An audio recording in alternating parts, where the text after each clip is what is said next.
नमो तस् भगवतो अरहतो सम्मा सम्बुद्धस्स। नमो तस् भगवतो अरहतो सम्मा सम्बुद्धस्स।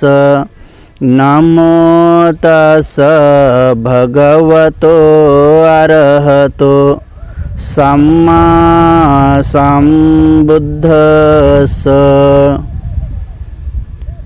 महाकारुणिक तथागत सम्यक संबुद्ध, तथागतांचा सद्धम्म, तथागतांचा पावन पवित्र भिक्खू संघ या तीन रत्नाला प्रथम त्रिवार अभिवादन।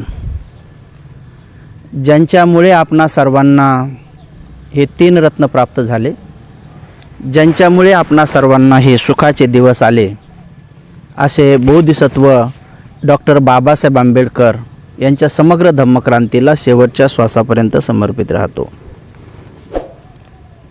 श्रद्धेय उपासक आणि उपासिकांनो, आपण एका महत्त्वपूर्ण विषयाच्या संदर्भामध्ये आज जाणून घेणार आहोत।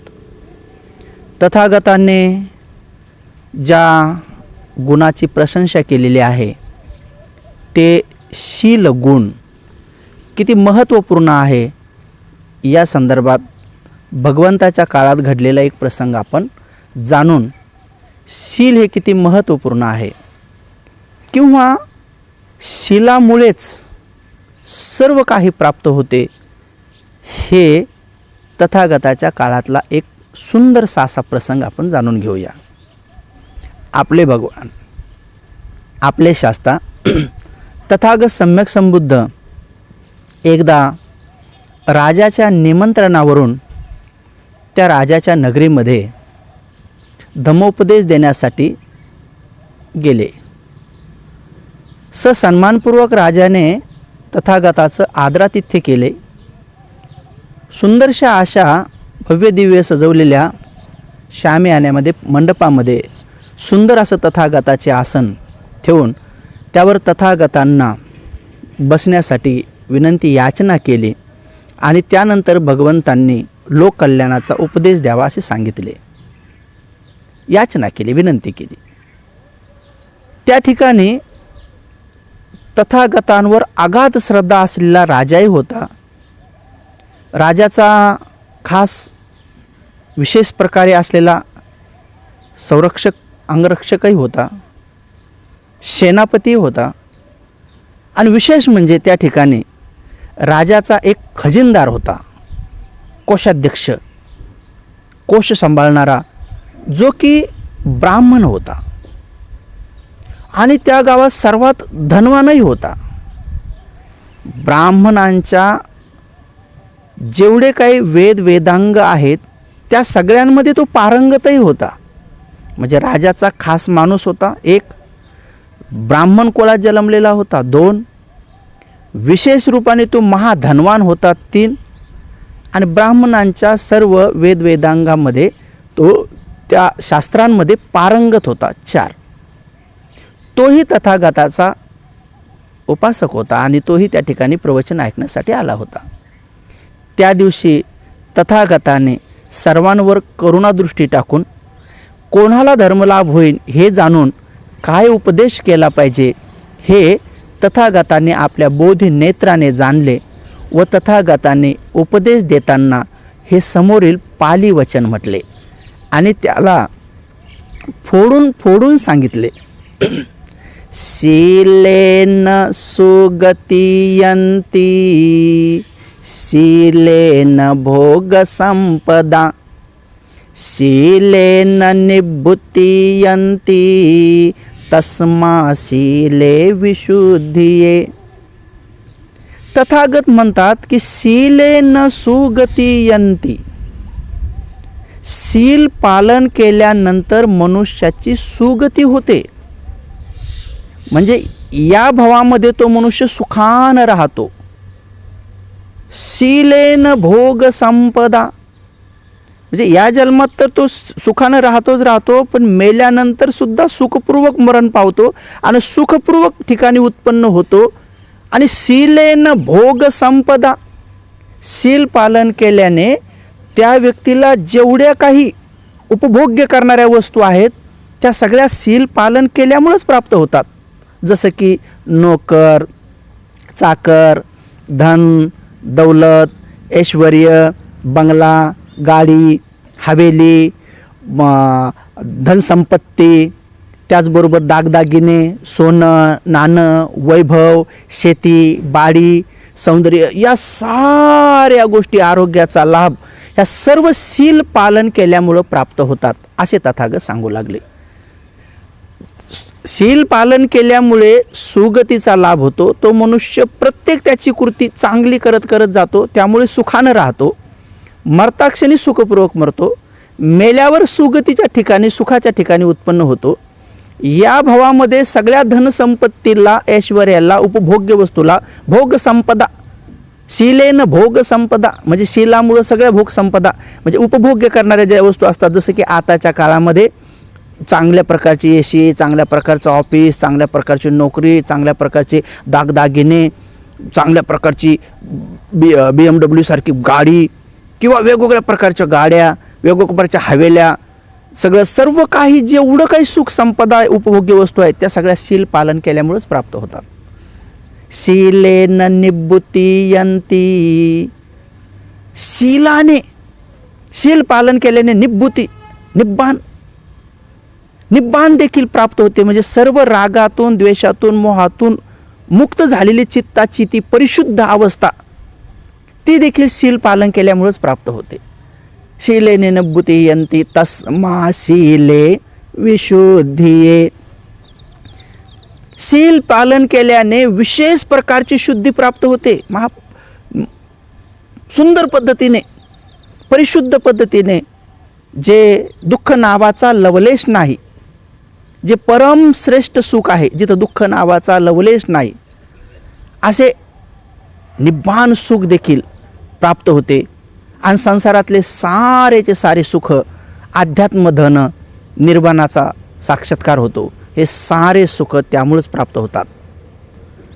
हे चार वचनं भगवंतांनी म्हटले. शीलेन सुगतीयन्ति, शीलेन भोग संपदा, शीलेन निब्बुतीयन्ति तस्मा शीले विशुद्धिये. हे सगळं वचन तथागतांनी फोडून सांगितल्यानंतर तिथं जो उपस्थित ब्राह्मण होता, राजाचा खास माणूस होता, ब्राह्मणांच्या शास्त्रामध्ये पारंगत होता, आणि विशेष म्हणजे तो त्या खजिनदार होता, राजाचा खजिनदार होता. असे त्याच्याकडे 4 गुण होते. तर तो असा विचार करत होता की अरे हे तर तथागताचं वचन चूक आहे, खोटं आहे. कारण तथागत काय म्हणतात की शील पालन केल्यामुळे हे सगळं मिळतं. पण तो असं समजत होता की जेव्हा जेव्हा तो राजदरबारात येत होता तेव्हा तेव्हा लोक उठून त्याचा मान सन्मान करायचे. जेव्हा तो ब्राह्मण सभेत जात होता तेव्हा तिथेही त्याचा आदर सत्कार करत होते. कधी रस्त्यानं चालला तर अनेक लोक त्याला झुकून नमस्कार करत होते. तर तो असा विचार करत होता की हे सगळं माझ्यासोबत जे घडतं आहे किंवा जे मला मान, सन्मान, आदर, सत्कार, वैभव, धन, दौलत, ऐश्वर्य, सोनं नाणं, हे जे सर्व काही जे मला प्राप्त झालेलं आहे तर ते 4 गोष्टींमुळे झालेलं आहे. एक तर मी ब्राह्मण कुळात जन्मलेलो आहे म्हणून, 2 मी राजाचा खास माणूस आहे म्हणून, 3 मी खास म्हणजे खजिनदार आहे म्हणून, आणि 4 म्हणजे मी ब्राह्मणाच्या शास्त्रार्थात सगळ्या वेदांगात पुराणात पारंगत आहे म्हणून. हे 4 गोष्टी आहेत म्हणून मला सगळं मान, सन्मान, आदर, सत्कार, सगळं वैभव मिळतं. याच्यामध्ये ह्या शीलाचं काय आहे? हे तथागताने सांगितलेलं हे जे काही मिळतं हे शील पालन केल्यामुळं काय आहे? तर त्याचा काही विश्वास या गोष्टीवर बसला नाही. त्याला शंका आली की अरे हे तथागताचं वचन चूक आहे, खोटं आहे. मग तो तिथून उठला, भगवंताला वंदन केलं आणि तो घरी जाऊ लागला. जाता जाता रस्त्यामध्येच त्याच्या मनात विचार आला की अरे तथागत तर सम्यक संबुद्ध आहेत, अरहंत आहेत, विद्याचरण संपन्न आहेत, सुगत आहेत, लोकविदू आहेत, अनुत्तर पुरुष दम्म सारथी आहेत, आणि ते शास्त्रा देव मनुष्य सानंग असे ते बुद्ध भगवान आहेत. तर आपण त्यांच्या वचनावर शंका घेण्यापेक्षा भगवंतांनी सांगितलेली गोष्ट खरंच प्रत्यक्ष जीवनात उतरवून बघू की खरंच मला जो काही मान, सन्मान, आदर, सत्कार जो मिळतो तो ह्या 4 गोष्टींमुळे मिळतो का सील पालन केल्यामुळं मिळतो? म्हणून त्याने स्वतःच असा विचार केला की मी हे प्रत्यक्ष प्रॅक्टिकल करून पाहतो. काय करून पाहतो? तर त्याने असा विचार केला की मला ह्या 4 गोष्टीमुळे प्राप्त होतो, का सील पालन केल्यामुळे प्राप्त होतं. म्हणून त्यानं असं ठरवलं की मी एकदा सील तोडून पाहतो. सील तोडून पाहतो. हां, सील तोडून जर माझा मान, सन्मान, आदर, सत्कार जे काही जे मला मिळतो ते सगळ्यामध्ये जर काही बाधा आला किंवा ते कमी झालं, नष्ट झालं, तर मग समजून घ्यायचं की शिलामुळंच मिळतं. आणि सील तोडूनसुद्धा जर हे सगळं मला मिळत असेल तर मग समजून घ्यायचं की बुद्धवचन खोटं आहे. पण एकदा प्रत्यक्ष करून बघू, शंका घेण्यापेक्षा. म्हणून त्याने असं विचार केला की आपण एक सील तोडायचं. पण आता कोणतं सील तोडावं? तो पंचशीलधारी होता. मग कोणतं सील तोडावं? हत्या तर काय करता येत नाही. आता हत्या कशी करावी? मग त्याच्या मनामध्ये आलं की एक काम करू, आपण खजिनदार आहोत ना, तर राजाच्या तिजोरीतून आपण काही चोरी करू. म्हणून त्याने काय केलं की तिथं जे अंगरक्षक होते, तिजोरीवर जे रक्षक होते, तिजोरीचे रक्षक होते, त्या रक्षकासमोरच त्याने काय केलं की राजाच्या तिजोरीमधून एक कारशापण चोरलं. त्या काळात त्याने एक कारशापण चोरलं, सोन्याचे नाणे होतं, चोरलं. पण ते अंगरक्षक, ते बाजूचे जे पहारेदार आहेत ते बघतील असं चोरलं. त्यांनी पाहिलं पाहिजे असं चोरलं. आणि त्यांनी पाहिल्याबरोबर ते म्हणे, अरे राजाचा खास माणूस झाला आणि खजिनदार झाला म्हणून काय झालं, पण चोरी तर केली ना. पण पुन्हा त्याने विचार केला की बाबा काय साधासुद्धा व्यक्ती नाही आहे, खूप मोठा आहे, राजाचा खास माणूस आहे, ब्राह्मण आहे, पारंगत आहे आणि वेदवेदांगत आहे, जाणकार आहे. तर ते बिचारे मुकेच बसले.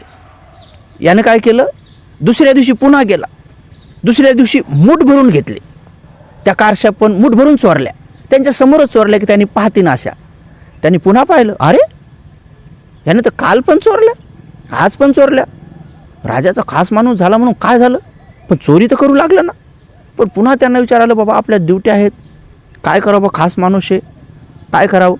याने काय केलं, तिसऱ्या दिवशी तो दोन्ही मुठी भरून थैलीतच भरू लागला. मग मात्र त्या रक्षकांनी विचार केला की हे चूक होत आहे. आणि ते आले आणि त्याने डायरेक्ट त्याला पकडलं आणि त्याला पकडून त्याला सरळ सरळ राजदरबारात घेऊन गेले. राजदरबारात घेऊन गेले आणि राजासमोर सांगितलं की महाराज, आम्ही एक चोर पकडलेला आहे. चोर पकडलेला आहे. राजदरबार भरवला आणि राजदरबारात सांगितलं की महाराज, चोराला काय दंड आहे. तर सांगितलं आपल्याकडे जो दंड आहे तोच दंड त्या चोराला मिळेल, पण चोर कोण आहे. आणि मग राजापुढं त्याला उभं केलं की चोर हा आहे. राजाने त्याला पाहिल्याबरोबर राजाला एवढा राग आला की अरे यानं कसं काय चोरी केली. हा तर एक तर सर्व गावात सर्वात श्रीमंत आहे, ब्राह्मण कुळात जन्मलेला आहे, माझा खास माणूस आहे आणि खजिनदार आहे, यानं का चोरी केली. अरे अरे अरे हा फारच बेकार माणूस आहे. म्हणून राजाला जास्तच राग आला आणि राजानं डायरेक्ट त्याच्याकडं तोंड फिरवलं आणि घोषणा करून टाकली, ऑर्डर देऊन टाकली की जा याचा शिरच्छेद करा म्हणे, न्या म्हणे, जिथं वध केला जातो तिथं नेऊन याचा शिरच्छेद करून टाका म्हणे. आता असा आदेश दिल्याबरोबर त्या खजिनदाराच्या लक्षात आला, अरे बापरे, खरं सील तोडलं बरोबर, काय झालं. आणि म्हणून त्याला ते घेऊन गेले आणि राजाने सांगितलं की ठीक आहे, त्याला घेऊन जा म्हणे. घेऊन गेल्यानंतर तिथे गेले, ज्या ठिकाणी त्याचा वध करायचा आहे त्या ठिकाणी गेले. हा काय घाबरला नाही, रडत नव्हता, काय नव्हता. याला एक टेस्ट करून बघायची होती की खरंच सील पालन केल्यामुळेच काही फायदे होतात का, म्हणून एकदा तोडूनच बघू. आणि म्हणून त्याने ते तोडून बघितलं होतं. तिथं गेल्यानंतर मग त्याची शेवटची इच्छा विचारली, कारण मरण्याच्या अगोदर बुद्ध काळापासून अगोदरपासून परंपरा आहे की मरणाऱ्या व्यक्तीला त्याची शेवटची इच्छा विचारली जाते. तर याला शेवटची इच्छा विचारली की बाबा तुझी शेवटची इच्छा काय आहे. तर तो हसू लागला प्रसन्न चित्ताने. तो म्हणे माझी शेवटची इच्छा काही नाही म्हणे, माझी एक इच्छा आहे की मला एकदा राजाला भेटू द्यावं, राजासोबत मला एकदा बोलू द्यावं, बस एवढीच शेवटची इच्छा आहे म्हणे माझी. त्यामुळे ठीक आहे, आता तुझी इच्छाच आहे, कारण माणूस भारी माणूस आहे ना, मोठा माणूस आहे ना. मग काही लोक गेले आणि राजाला म्हणे महाराज, आम्ही त्याला दंड देण्याच्या वध ठिकाणी घेऊन गेलेलो आहो, पण दंड देण्याच्या अगोदर त्याची शेवटची इच्छा विचारली तर त्याची शेवटची इच्छा तर महाराज आपल्या दरबारात पूर्ण करतात. हो म्हणे, केल्या जाते, सांगा म्हणे काय इच्छा आहे. त्याची इच्छा आहे की एकदा तुम्हाला भेटायचं आहे.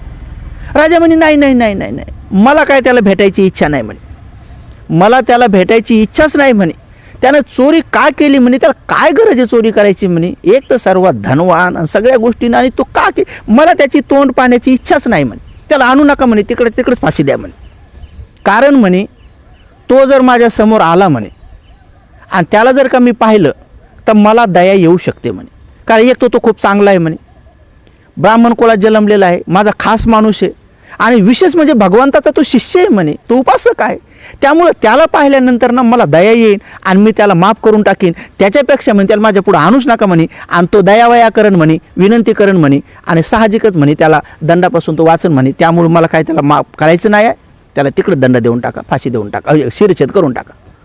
मग ते आले आणि पुन्हा म्हणाले की नाही राजाने तुम्हाला भेटण्याची काय अनुमती दिलेली नाही आहे, कारण तुम्ही राजापुढं आपल्या जीवदानाची याचना करसान, दयावया करसान आणि राजाला दया येऊ शकते अशा प्रकारे, त्यामुळं तुमची भेट नाकारलेली आहे. तो नाही, राजाला मी बिलकुल दया मागणार नाही, राजाला मला जीवदान द्या अशी याचनाही करणार नाही म्हणे, मला दुसरंच बोलायचं आहे म्हणे, कृपा करून एकदा जा म्हणे, राजाला हे सांगा की मी शिरच्छेद करून घ्यायला तयार आहे, दंड घ्यायला मी तयार आहे, त्याबद्दल मला बिलकुल दुमत नाही आहे, मला दुसरंच काहीतरी बोलायचं आहे आणि खूप खास महत्त्वाचं आहे बोलायचं, बस एवढी माझी इच्छा आहे, एकदा भेट करून द्या. पुन्हा गेले. अहो महाराज म्हणे त्याची खूपच इच्छा आहे म्हणे तुम्हाला भेटायची, आणि तो दंड घ्यायला तयार आहे म्हणे, तो तुम्हाला विनंती करणार नाही की महाराज मला क्षमा करा, महाराज मला असं करा तसं करा, ते नाही म्हणणार म्हणे. त्याने सांगितलेलं आहे की मी दंड घेण्यासाठी तयार आहे, फक्त मला एक दुसरं खास बोलायचं आहे. तर राजाने विचार केला की हो यार, याने आपल्याला ह्या राजदरबारात अनेक वेळेस मदत केलेली आहे, खूप चांगला राहिलेला आहे, तथागताचं वचन ऐकण्यासाठी माझ्या संगतीने येत होता, चांगला माणूस आहे, भला आहे, ठीक आहे, काय शेवटची जी इच्छा असेल, दंड तर मिळणार आहे ना, काय जी इच्छा असेल ते बोलवा म्हणे.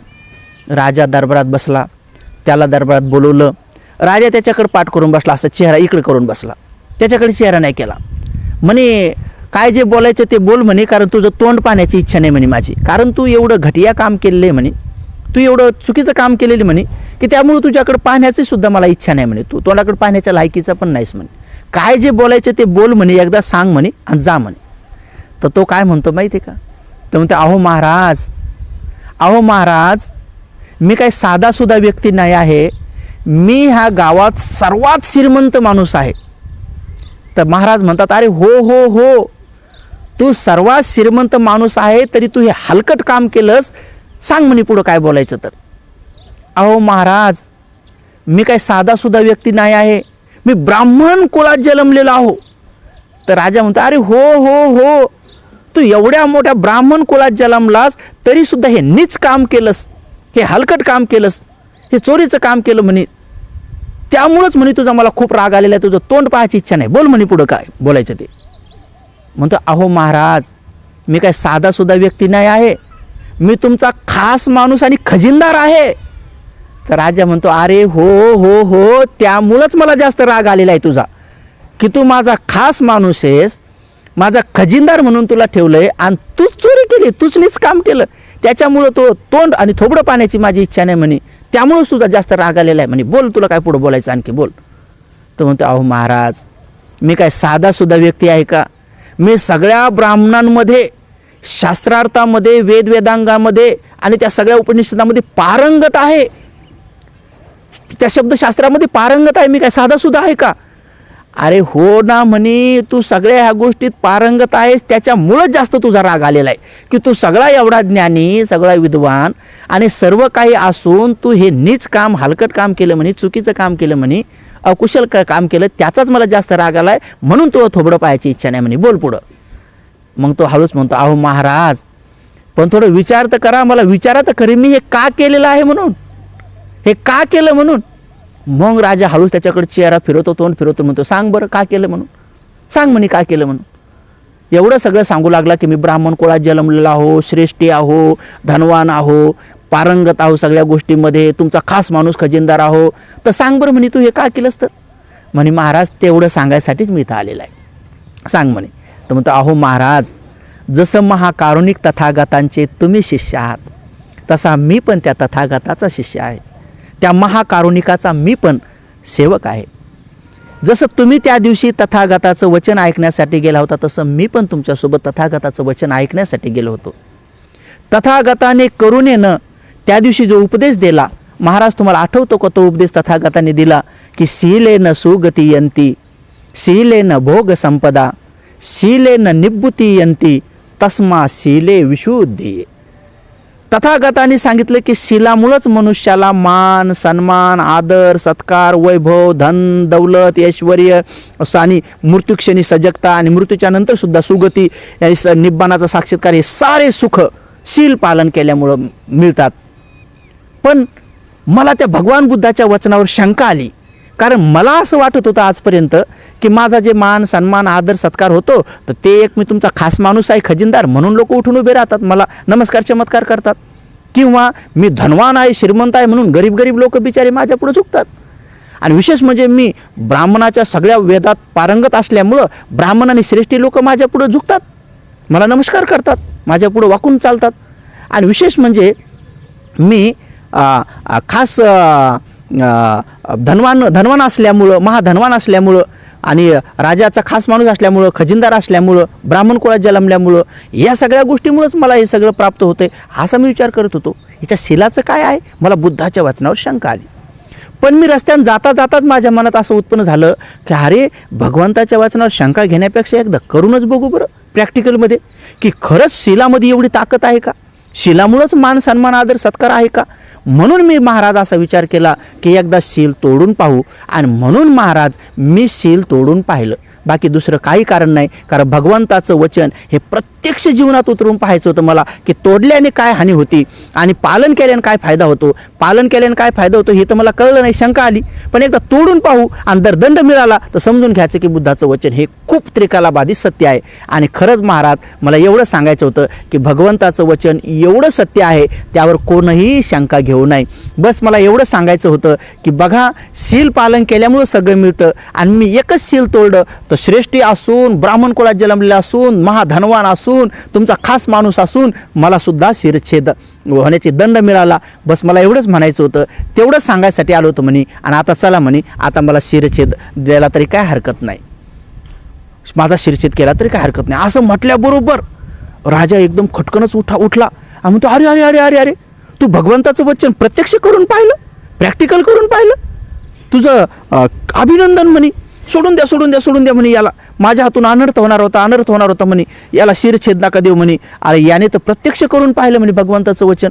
तर तो म्हणतो नाही नाही महाराज आता मला शिरच्छेद करावाच लागेल, मला द्यावंच लागेल, कारण मी बुद्धाच्या वचनावर शंका घेतली म्हणे, बुद्धाच्या वचनावर शंका घेतली आणि शील तोडलं तर मला दंड मिळालाच पाहिजे. म्हणजे बाकीच्यांना सुद्धा सगळ्यांना कळेल की अरे शील तोडल्यानंतर माणसाला दंड मिळतो म्हणजे मिळतो. आज ना उद्या उद्यान परवा केव्हा ना केव्हा संसारात अनेक लोक लपतात, चोऱ्या करतात, हत्या करतात, पैसे देतात, सुट्ट्यात बिट्टात. निसर्गतः नेचर लॉपासून युनिव्हर्सल लॉपासून नाही वाचत हे लोक, केव्हा ना केव्हा तरी दंड मिळतोच. अनेक लोकांना हे कर्मसिद्धांत नीट कळत नाही. काही कर्माचे फळं तत्क्षण मिळतात, काही कर्माचे फळं काही मिनिटांनी घंटांनी दिवसांनी मिळतात, काही कर्माचे फळं काही महिन्यांनी वर्षांनी मिळतात, तर काही कर्माचे फळं अनेक जन्मानं पण मिळतात. आता अनेक लोक तर पुनर्जन्मावरच विश्वास ठेवत नाहीत, त्यावर मी सविस्तर बोललेलं आहे, आणखी काही व्हिडिओ सविस्तर करणार आहे. तर हे वचन त्यांनी प्रत्यक्ष केल्यामुळे राजाने त्याला माफ केलं. अरे नका नका नका नका म्हणे, याला सोडून द्या म्हणे, हा तर खूपच खास माणूस निघला तथागताच्या वचनावर, तर मी पण प्रत्यक्ष आचरण करून पाहिलं नाही, यानं प्रॅक्टिकल केलं, हा माझा खास माणूस, याला सोडून द्या. ते म्हणे नाही नाही नाही मला तुम्हाला दंड द्यावाच लागेल. राजा म्हणे नाही नाही नाही नाही मी तुला दंड देऊ शकत नाही. तो म्हणतो महाराज मला जर का दंड द्यायचा नसेल तर माझी मग एक अट आहे, त्या एका अटीवर मी दंड घ्यायला तयार नाही. बघा हे उलटं झालं, म्हणजे त्यानंच आठ घातली की मी दंड घेत नाही पण माझी एक आठ मान्य केली तर घेत नाही, तर मग माझा शिरच्छेद करा. तर राजा म्हणे बाबा सांग तुझी काय इच्छा आहे, पण मी तुला काय दंड देऊ शकत नाही, तुझा शिरच्छेद करू शकत नाही. सांग मग तुझी काय इच्छा आहे, काय तुला राजदरबारात काय मोठं पद पाहिजे असन, आणखी काय पाहिजे असन तर तू मागसन ते देतो म्हणे, सांग म्हणे तुला काय पाहिजे. नाही नाही म्हणे महाराज मला ह्याच्यापैकी काही नाही पाहिजे म्हणे, फक्त माझी हात जोडून नम्र विनंती आहे की एक तर माझा शिरच्छेद करा, नसता मला राजदरबारातल्या ह्या सगळ्या सेवेतून मुक्त करा आणि भिक्खू संघामध्ये भिक्षू होण्याची मला अनुमती द्या, संघात मला प्रवेश करण्याची संधी द्या, अनुमती द्या, बस एवढीच विनंती आहे. तर राजा म्हणे अरे अरे अरे जास्त नाराज झाला का म्हणे, अधिक नाराज झाला का, क्षमा करणं म्हणे बाबा मी आता तुला उग तुला दंड पुकारला होता. नाही नाही महाराज नाही नाही म्हणे नाराज नाही झालो म्हणे मी, मग काय एवढा त्यागून चालला म्हणे, तुला दुसरं पद देतो ना काय. नाही नाही म्हणे महाराज, अहो महाराज मी त्यागून नाही चाललो, मला भगवंताच्या धम्माचा साक्षात्कार झाला. मी भ्रमात होतो की ह्या 4 गोष्टीमुळेच माझा मान सन्मान होतो, पण आज मला कळलं की सगळं काही मान सन्मान आदर सत्कार वैभव हे शील पालन केल्यानेच मिळतं. अहो मी साधं पंचशील पालन करतो तर एवढं मला वैभव मिळतं, एवढं सुख आणि आदर सत्कार मिळतो. आणि एकच शील तोडलं तर डायरेक्ट फाशी शिरच्छेदच होणार होता म्हणे. तर शील तोडण्याचा किती दंड आहे आणि पंचशील पालन केल्याचा किती लाभ आहे हे मी स्वतः प्रत्यक्ष अनुभव पाहिलं. पण जर 227 नियम पालन केले, भिक्षू जीवन जर जगलो तर महासुखाला प्राप्त होईल, महासुख प्राप्त होतील. म्हणून या छोट्याशा सुखावर काय पडू? हे मान सन्मान आदर सत्कार, हे धन दौलत गाडी घोडा पैसा आदला हे सगळं तर हे नश्वर आहे. ह्या सुखातच मी गुरफटलो, आता मला परम सुखाची इच्छा आहे म्हणे. म्हणून मला अनुमतीच द्या, कारण मी प्रत्यक्ष भगवंताच्या शिलाचा अनुभव घेतलेला आहे आणि तोडण्याचा बी काय तोटा आहे ते बी पाहिलेला आहे, म्हणून मला अनुमती द्या. आता राजाला खूप विनंती केल्यानंतर राजाने त्याला अनुमती दिली. तो भगवंताकडे गेला, भगवंताच्या संघात त्याने प्रवेश केला, भिक्षू झाला. काटेकोरपणेमध्ये तथागताने शिकवलेल्या धम्म आणि विनयाचं पालन करू लागला आणि वेळ परिस्थितीनुसार भगवंताकडून कर्मस्थान घेऊन तो एक दिवस अरहंत झाला, पूजनीय झाले, वंदनीय झाले.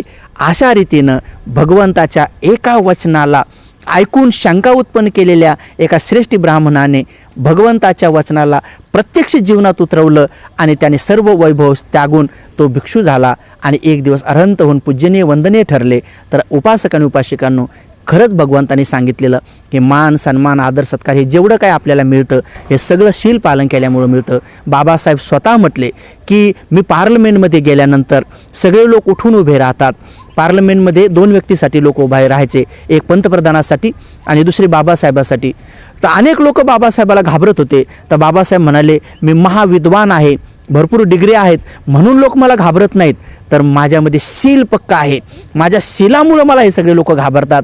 हे आपल्या बाबाचं वचन आहे. म्हणून उपासक उपासिकांनो, शीलवान बना आणि केवळ पंचशीलधारीच नका बनू, तर अष्टशीलधारी बना आणि अष्टशील 3 अंगांनी पालन करून भारत बौद्धमय करण्यासाठी, विश्वधम्म राज्य करण्यासाठी, आपल्या बाचा संकल्प पूर्ण करण्यासाठी घराघरामध्ये ही धम्ममय भारत मिशन चळवळ उभी करा.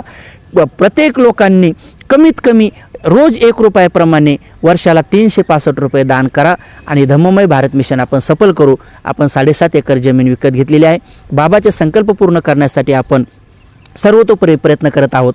बघा, अब्जो रुपये, मिलियन रुपये बाबासाहेबाच्या जयंतीवर खर्च झाले आणि काय रिझल्ट आहे? काय नाही. रांगोळी आता पुसून गेल्या, पताका फाटून गेल्या, ते विचित्र लावलेले जे काही बॅनर होते आपल्या तोंडाचे, बाबासाहेबाचा फोटो छोटा, ते सगळे फाटून गेले. दारू पेलेले पोरं आता त्याच्या नशा उतरल्या, जेवलेले लोक त्याचे पोट आता खाली झाले. काय झालं? सगळं एवढा मिलियन रुपये बाबासाहेबांच्या जयंतीवर केलेला पैसा खर्च व्यर्थ गेला. मी अगोदरच्या व्हिडिओमध्ये सांगितलेलं होतं की काय करू शकतो, तर आताच अधिष्ठान करा. पुढच्या वर्षी आपण बाबासाहेबाची जयंती जशी बाबासाहेबाला अभिप्रेत होती, एक विधायक काम जिथं की शिक्षणापासून तर सर्व चळवळीला गतिमान देणारं आणि भारत बौद्धमय करणारं काम आपण अगोदरच सुरू करू 5-6 महिने. तुम्ही सगळ्यांनी आत्ताच अधिष्ठान करा. आज पौर्णिमेचा दिवस आहे. पक्का अधिष्ठान करा की पुढच्या वर्षी जयंती आम्ही निरर्थक खर्च करणार नाही, तर भिकू ज्ञानरक्षित थेरो यांनी सुरू केलेल्या धम्ममय भारत मिशनलाच आम्ही सहाय्य करू, सपोर्ट करू आणि बाबाचा संकल्प पूर्ण करू. सर्वांचं मंगल हो, सर्वांचं कल्याण हो, सर्वजण सुखी हो.